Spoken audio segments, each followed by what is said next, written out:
Assalamualaikum, ladies and gentlemen. This is me, Mr. Shahrukh Khan, and you're warm welcome to the platform and the channel of English with Shahrukh Khan. In this video, I am going to teach you a poem जिसका नाम है good timber. इसके जो writer हैं वो Douglas मलोच हैं।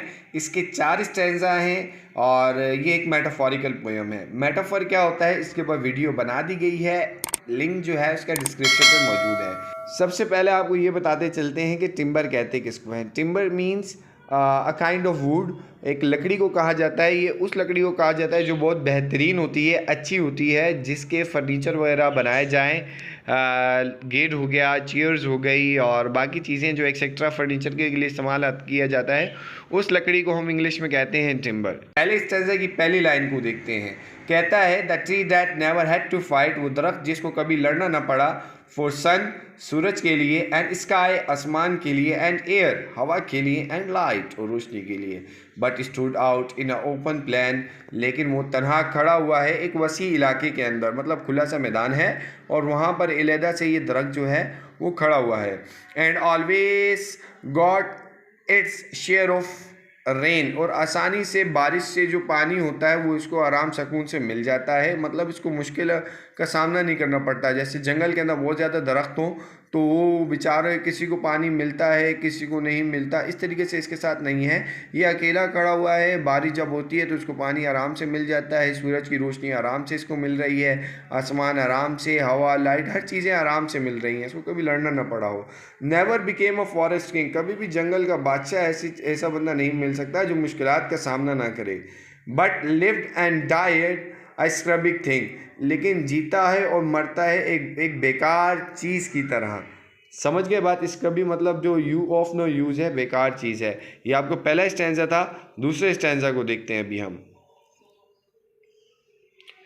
दूसरे stanza के अंदर जो पॉइंट है वो कहते हैं the man who never had to toil। अब इस पहले स्टैंजा में दरख्त था, दूसरे स्टैंजा के अंदर इंसान को कंपेयर किया। देखिएगा, the man who never had to toil, वो इंसान जिसको कभी भी कोशिश ना करनी पड़े। टॉयल मतलब जद्दोजहद, ठीक है।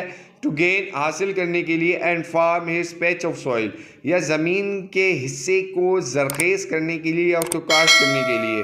who never had to win his share, कभी भी अपना हक या हिस्सा जो है वो नहीं जीतता। ऑफ सन, सूरज से, एंड स्काई, आसमान से, एंड लाइट, रोशनी से, एंड एयर, हवा से। Never became a manly man, आदमियों में आदमी मतलब उसके महफिल बेशक 1000 आदमियों की हो, वो कॉमन आदमी रहेगा, लेकिन जो आदमी डट के खड़ा हो, अपनी मेहनत करे, कोशिश करे, वो आदमी जीत सकता है। But lived and died as he began, वो जीता है और मरता है जैसे वो अभी सिर्फ शुरू हुआ है। मतलब ना उसका पैदा होने का फ़ायदा है ना मरने का, मतलब लोग उसको वैल्यू नहीं देते। एक टाइम आएगा वो मर जाएगा, लोग भूल जाएंगे। लेकिन यही इंसान अगर दुनिया अभी स्टार्ट से मेहनत करेगा, एक नाम बनाएगा और फिर वो लोग उसको याद रखेंगे। तो फिर ये एक फ़र्क है। एक ऐसे ही दरख्त हो, अगर वो मेहनत ना करे, और ऐसे ही इंसान हो तो वो बेकार जैसे ही भाई उगता है या पैदा हुआ है या फिर आराम से मर रहा है, कभी भी उसकी वाह नहीं हो सकती है, ठीक है। जो सेकंड स्टैंजा था। अब आते हैं थर्ड स्टैंजा के ऊपर।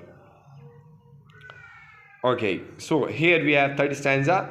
Good timber does not grow with ease, कहते हैं जो अच्छी लकड़ी जो है टिम्बर की, मैं आपको एक्सप्लेनेशन दे दूं। टिम्बर कहते हैं, timber means a good quality would, एक अच्छी क्वालिटी की वुड हो जिससे फर्नीचर बनाया जा सके, लाइक दरवाजे, टेबल, चेयर्स वगैरह जिन लकड़ी की बनाई जाती है उस लकड़ी को टिम्बर कहते हैं, ठीक है।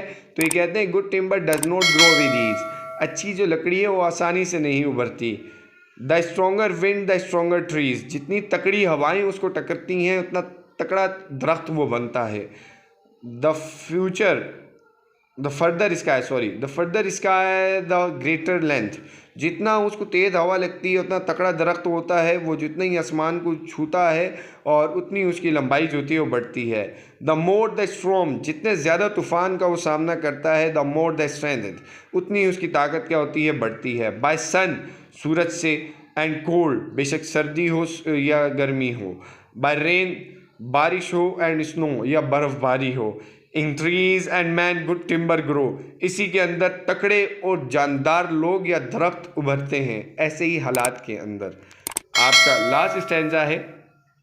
लास्ट स्टैंजा के अंदर पोइट कहते हैं डगलस मलोच इसके जो पोइट हैं, और वो कहते हैं लास्ट स्टेंजा के अंदर, where thickest lies the forest growth, lies मतलब फॉरेस्ट ग्रोथ, जंगल के अंदर वो जो एक दरख्त उगता है घने जंगल के अंदर, थिकेस्ट मतलब घना, we find the passage of both, हम दोनों चीज़ों को पाते हैं। जो लोग महफिल के अंदर बढ़ते हैं, बेशक मुखालफिन की महफिल हो या फिर जो दरख्त जंगल गहरे जंगल के अंदर उभरा हो, इन दोनों की बात ही अलग होती है। दोनों के लहजे के अंदर दोनों का कद, सोच, नज़रिया बड़ी तकड़ी होती है। वो कहते हैं and they hold console with the stars, ऐसे इंसान आसमानों से, सितारों से बातें करते हैं। Whose broken branches show the scars, ऐसे चीज़ों के ऊपर जो टूटी हुई ब्रांचेस के जो निशान होते हैं वो बताते हैं। Of many winds and much of strife, कि भाई इसको सही ज़ख़म लगे हैं।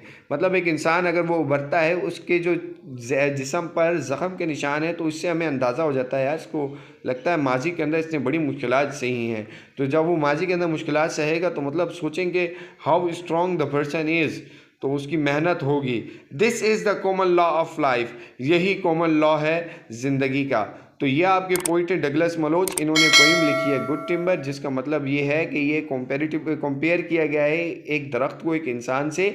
उसके अंदर ये बताया गया है कि एक इंसान अगर वो स्ट्रॉन्ग होना चाहता है तो उसको तूफ़ान का, हवाओं का, सूरज का, इन सब का क्या करना पड़ेगा, सामना करना पड़ेगा, लड़ना पड़ेगा। अगर उसको सारी की सारी चीज़ें प्लेट में बनी आराम सुकून से मिल रही हैं तो समझ जाएं वो हालात से मुकाबला करने वाला बंदा या फिर वो दरख्त वगैरह नहीं है, वो किसी के काम ना काज का है, सिर्फ दुश्मन अनाज का है। Thank you so much guys for watching, kindly do share it, subscribe it and comment on it. अल्लाह हाफिज़।